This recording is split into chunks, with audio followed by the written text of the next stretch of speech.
project, not as astronomer, not as an anthropologist, but just as Native people. And so cultural astronomy, we saw that and it's like, this is where we should bring this work. So I am a student at UC Davis. Does this fit in here? All right. So I study Native American Studies at UC Davis. I'm a PhD student. And I don't actually focus on this work, and I don't focus on astronomy. I'm more, but I definitely focus on indigenous science, which is something that I'm going to talk about. I focus more on environmental health and that kind of thing. I'm also a granddaughter of Margie and Joe Talaugon, and they started a cultural center about 15 years ago in a little town called Guadalupe, California, on the central coast of California in Chumash territories. And they started that cultural center to honor their multicultural heritage and to bring recognition to the history of the area. And that includes what my grandpa calls the intelligence of the people, or the sophistication of our Native societies prior to contact. And so while he opened the Cultural Center, he was approached by a surveyor slash paleontologist named Rex Citation, who was interested in a particular arbor glyph. So arbor is a tree, glyph, we all know what that is. And so he wanted to work with my grandpa to kind of get some input from a Chumash elder on what was going on with this and kind of confirm that it was a Chumash artifact. So the arboglyph is about, I think it's more than 6 feet tall on a oak tree in northern Chumash territory, in Tahini territory. And it is, that's okay. So basically, they went around to rock carvings throughout the area. Oh, those are mine. Thank you. Rock carvings, and confirmed that not only was this something that was a creation of indigenous people, because before they started doing this work, they thought it was a cowboy carving. It was specifically a Chumash work. And through partnership with some Yoka folks and other folks in the area, they determined that it was also something that told an astronomical story. So part of what it tells is the journey of the Ursa Major around the North Star, and it brings attention to the times of year that are ceremonial for Chumash people.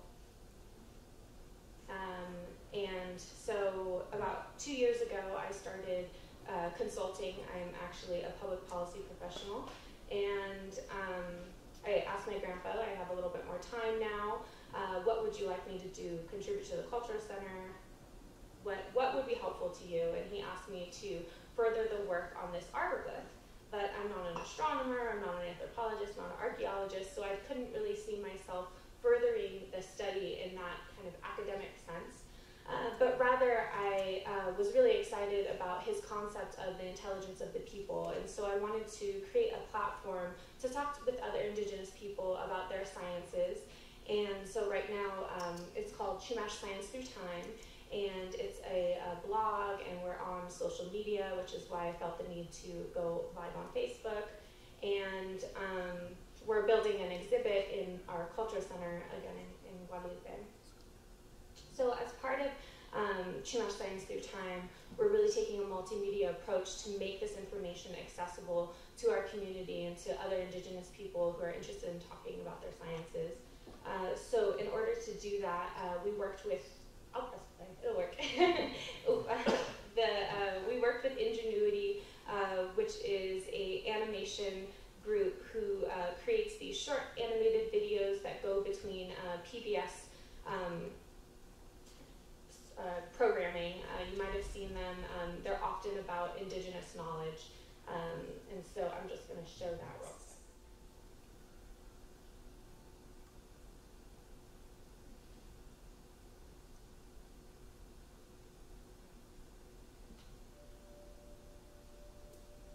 indigenous people have been scientists for thousands of years. We used our deep ecological knowledge to care for the land. We were experts on the plants and animals of the places that we lived and understood our position in the universe. Our people did not simply survive, we thrived with this knowledge. Our technology advanced over time, such as the invention of the tumult, which became popular here around the same time as the fall of the Roman Empire. The tumult gives us access to the open sea, allowing us to travel great distances and a bigger, more nutritious catch. Imagine how our navigation and watercraft technology might have progressed if our lifeways had not been interrupted by the mission system. We almost completely lost our knowledge at the hands of assimilation, but our ancestors did their best to hold on to their original ways. In this lifetime, I had the chance to learn about a tree carving, or arbor-glyph, that helps us learn about our people's astronomy. It is a record of a relationship to the sun and stars, used by our people to keep track of time. The bottom part of the image is a reproduction of a calendar as told by the sun. The calendar is etched from the shadow of the sun throughout the year on a sophisticated sundial aligned with the North Star. When the sun is low in winter, the shadow of the stick is long and draws an arc throughout the day at the north part of the figure. When the sun is high in summer, the shadow of the stick is shorter and draws an arc at the lowest part of the figure.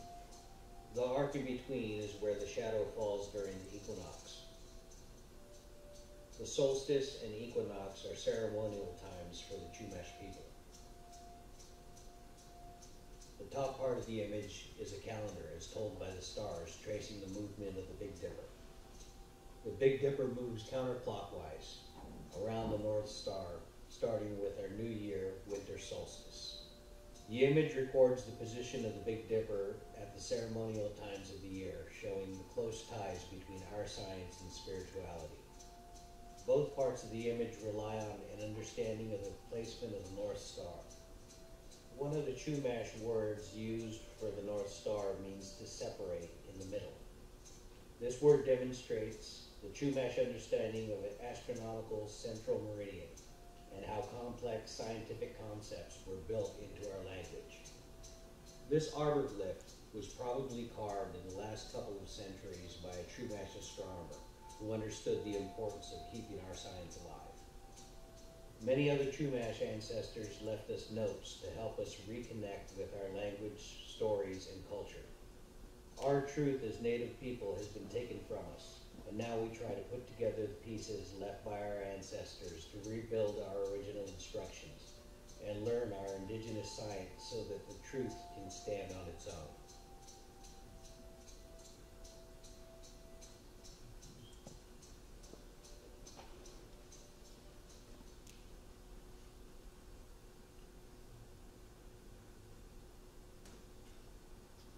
Okay, so usually in presentations I kind of go through the details again, but I feel like this audience has been learning a lot about, yeah?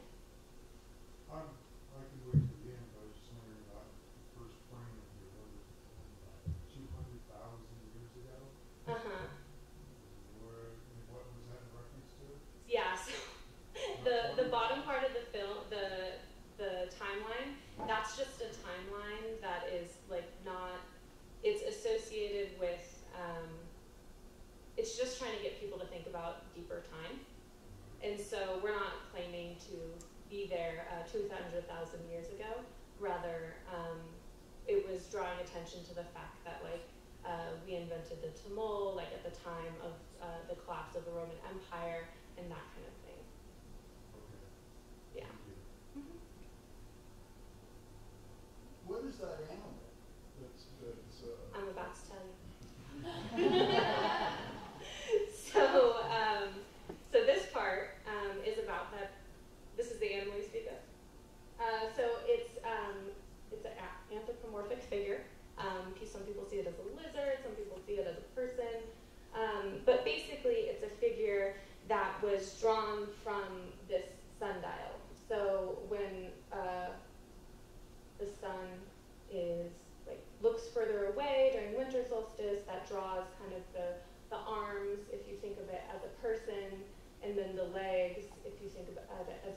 during summer solstice, and then the line in the middle is the equinox. I don't know enough about Chumash pictographs to say what kind of creature it was, but that's basically where it's coming from. So my grandpa funded Rex to do the work on this sundial and confirm it as it is. And so the arbor-glyph is a replication of that. Obviously, you couldn't have had the tree on an angle and so on. But part of the role of Alchuglash, or the astronomer priest, is not just to be, you know, an astronomer in that, you know, science sense, but also to be an artist and to be an orator and so on. So I imagine there's some creativity that goes into something like the arbor-glyph. And so we have a 5th grade science curriculum, thank you, based on this part of the arbor-glyph that we welcome teachers to use, especially because I live in California, and so I'm talking to California teachers. And we specifically chose for it to be a science lesson rather than a history lesson that's kind of supplementing. We're kind of trying to insert ourselves as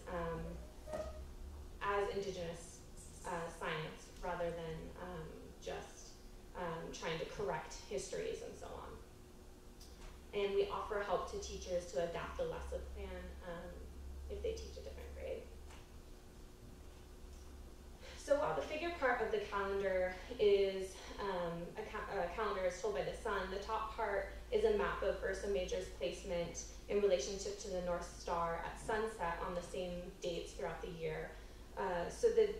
As the video shows, the Big Dipper makes a counterclockwise rotation around the North Star every day, or to be exact, every 23 hours and 56 minutes. So the placement starts at a different position at sunset each night of the year. On winter solstice, it starts at the bottom, which is the Chumash New Year, and then spring equinox, it's around like the 3 o'clock area, and so on. So prior to this analysis, Travis Hudson, which I was really happy to hear that folks here knew him.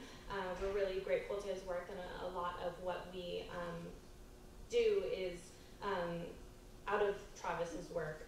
And but unfortunately, a lot of the anthropologists who kind of see themselves as Chumash specialists kind of dismiss that work and want to see Chumash rock art more as abstract interpretations of animals, or just as a result of hallucinogenic experiences and so on. So because of genocide and assimilation, we no longer have the opportunity to communicate our sciences across generations. And we've had to work with anthropologists and Rex to regain access to this information. And we're grateful about the arbor-glyph as a reminder of the ways that our traditional knowledge connected us with our place in the universe. Learning about this now reconnects us with the ways that indigenous knowledges are holistic and multi-layered, reminding us that the astronomers of our villages, like I said, were not simply astronomers who made observations and calculations. They're also people of great spiritual power. So Alchuglash, who were known by Travis Hudson as jack of all intellectual trades, they did a lot of work, and they were essentially positioned in every major village in the Chumash area.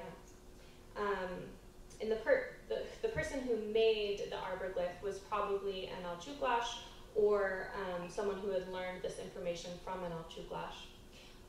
And I forgot to mention that the arbor-glyph was also carved post the mission period, and so do with that information what you will. It's on a tree, so it's not going to live forever, and it's also the only known arbor-glyph. Since I've done this presentation a couple of times, people have approached me and said that they do know of others, but I haven't been able to visit those sites and see what similarities they are with the one that we talk about. So Alchuglash were astronomer priests who were not only keepers of cosmic knowledge, but scientists who understood the relationships between astronomical changes and changes we see in our physical environment. They were also orators who interpreted the stories of the cosmos to remind people of the original instructions, as well as artists who painted and carved their cosmovisions for future generations. I believe you, sir, talked about Painted Cave the other day, and I wasn't here, but Painted Cave is a natural, what's the word? Anyways, so amphitheater, thank you. So you can imagine, El Chuklash getting up on these spaces and sharing their scientific and religious information with the masses during ceremonies. Their role was really to transmit knowledge through ceremony. So during winter solstice ceremonies, El Chuklash shared predictions that would help communities cope with environmental variability and provided advice for places and times that people should harvest foods, hold rituals, and conduct meetings. Ceremonies facilitated the transmission of scientific and spiritual knowledge from El Chuklash to the wider community, and the persistence of ceremony ensured the transmission of this information across generations. So ceremony reminds community of their compacts between sources of life, the land, their places, and with the natural entities there. So that's a quote from Greg Cajete in his book, Native Science. So these compacts that relate to the physical and spiritual world have been interrupted by colonization, but remain embedded in the pieces that we still hold. Without our El Chuklash specialists, it is difficult to understand our original physical and spiritual philosophies, but in learning as a community, people will feel called upon to take these duties again and lead ceremonies that once again transmit knowledges across generations.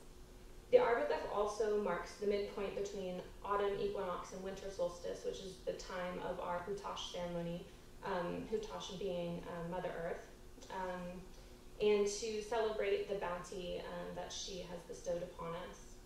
So while a feast takes place in honor of Hutash, this time is also focused on food preparation to get through the more scarce seasons of winter. Natural cycles are different place to place, so the religions for desert, plains, and coastal people vary accordingly, but the importance of reverence for the natural world remain constant. So thinking about how the arboglyph uses science to facilitate ceremony and how colonization disrupted our knowledge of both our sciences and religions, I think about this quote from Maria Solares, who is my 6th generation's grandmother. "It was our religion, it was true. The ancient people believed it with all their hearts. The year has ended. We are already entering into the new year. Who knows if we will make it through the new year?" So she's kind of reflecting on the story that goes along with winter solstice ceremony and the need for our spiritual leaders to take a role in ensuring that the new year is brought upon us in a good way. So ceremonies gave Chumash astronomers the opportunity to transmit indigenous sciences, and the mission system prevented these ceremonies from continuing, and the subsequent settler governments assimilated our minds to Eurocentric worldviews, and it's difficult for us to make these connections now. And so we have to reflect on ethnographical records, which can often be problematic. And as we do that, we have to keep in mind that we're relearning holistic cosmovisions that reunite science and spirit. And we can begin to reconstruct ceremonies and traditional modes of knowledge transmission with that recognition.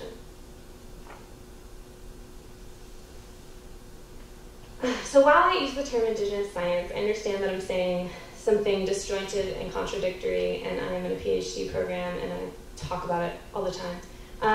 But there are a few things that I've learned about the interactions between indigenous and Western sciences that I think are important for Native and non-Native sciences, and just people who are working on anything that brings attention to indigenous sciences, whether they recognize them as indigenous sciences or not.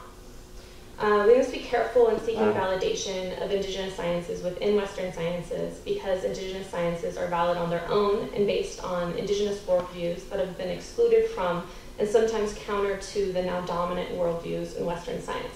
This doesn't mean that we should avoid it altogether. This just means that we need to be careful as we do so. We must also be careful of attempts to distill Indigenous sciences from the wisdom that they are meant to be practiced with, which includes cultural sacred knowledges that may only be accessible to certain people. So in this, I'm kind of thinking about traditional ecological knowledges and efforts to integrate TEK and Western science that have been happening a lot, which are awesome. But again, we do have to create ethical frameworks to make sure that these exchanges happen in a good way.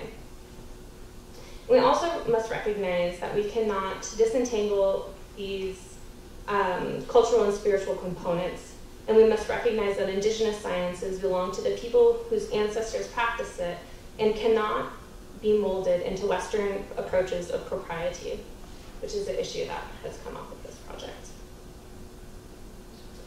The artoglyph is a small piece of the puzzle that many minds are working on to awaken the knowledges of physical and spiritual responsibilities to our place in the universe as Chumash people. The ceremonies that Alchukwa shared with the community connected us with interlinking cosmic and earthly cycles, giving us a reason to be grateful for the persistence of Hutash despite the changes in cycles after post-invasion degradation of lands, airs, and waters. We are grateful to share this with folks who are working on the Indigenous astronomies so that we can celebrate Indigenous knowledges together under the blanket of the stars that we all have access to. So Chumash Science Through Time celebrates Indigenous knowledges as specialized, complex, and necessary for everyone's survival. Find us online.